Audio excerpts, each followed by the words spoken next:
নমস্কার। পজিটিভ বার্তা পরিচালিত বিকাশ টক শোয়ে আপনাদের সকলকে স্বাগত জানাই। আপনারা জানেন প্রতিদিন আমরা বিশেষ কিছু গুরুত্বপূর্ণ বিষয় নিয়ে আপনাদের সামনে আলোচনা করে থাকি। আজও ঠিক তেমনই একটি গুরুত্বপূর্ণ বিষয় নিয়ে আপনাদের সামনে উপস্থিত হয়েছি। আজ আমাদের স্টুডিওতে পেয়ে গেছি ম্যাডামকে। নমস্কার ম্যাডাম। নমস্কার ম্যাম, আমি আপনাকে রিকোয়েস্ট করব আপনি যদি দর্শক বন্ধুদের উদ্দেশ্যে আপনার পরিচয়টি দেন।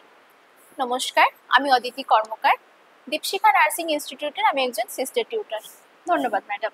ম্যাম, আলোচনা সবার প্রথমেই আমি আপনার কাছে জানতে চাইবো নার্সিং কি এবং নার্সিং এর কি কি কোর্স নিয়ে পড়ার সুযোগ রয়েছে স্টুডেন্টদের। সমাজ পরিষেবার যে স্বাস্থ্য মাধ্যমটি রয়েছে তার মধ্যে সবথেকে গুরুত্বপূর্ণ এবং অন্যতম একটি মাধ্যম হলো নার্সিং। নার্সিং কোর্স করার পর স্টুডেন্টরা অনেকগুলো কোর্সই আছে যেগুলো স্টুডেন্টরা গিয়ে পরবর্তীকালে সেই সুযোগ সুবিধাগুলো পেতে পারবে। যেমন GNM nursing, ANM nursing, BSc nursing, মানে যারা বিজ্ঞান শাখা থেকে পড়াশোনা করেছে তারা এই কোর্সগুলো করতে পারবে, আর যারা বিজ্ঞান শাখা ব্যতীত অর্থাৎ আর্টস বা কমার্স থেকে যারা পড়াশোনা করেছে তারা জিএনএম বা এএনএম এর জন্য অ্যাপ্লাই করতে পারবে। আচ্ছা ম্যাডাম।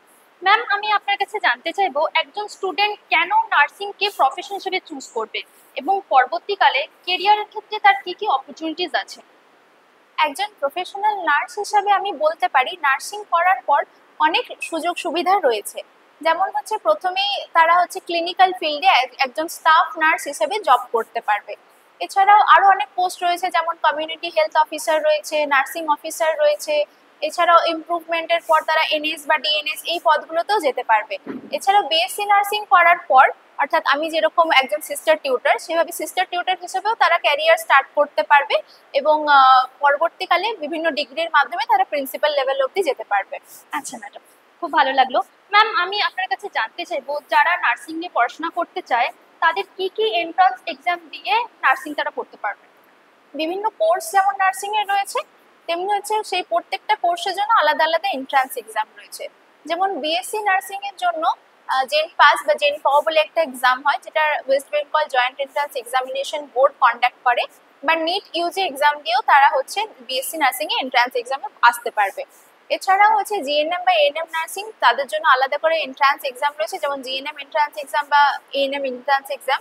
সেগুলো West Bengal joint entrance examination বোর্ডই কন্ডাক্ট করে, যেগুলো প্রবেশিকা পরীক্ষা।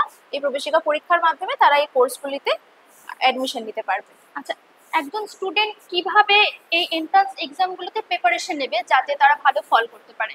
প্রথমত এন্ট্রান্স এক্সামের প্রিপারেশন বলতে প্রথমে আমাদের যে সিলেবাসটা এন্ট্রান্স এক্সামে সেটাকে আগে ভালো করে বুঝতে হবে। তার জন্য প্রিভিয়াস ইয়ারে যারা ক্লাসে যেগুলো পড়াশোনা হচ্ছে, যেমন 11-12-এ ফিজিক্স, কেমিস্ট্রি, বায়োলজি এই সাবজেক্টগুলোকে ভালো করে পড়তে হবে। এছাড়াও এখন মার্কেটে বিভিন্ন রকমের কোচিং অ্যাভেলেবেল রয়েছে, অনলাইন অফলাইন কোচিং।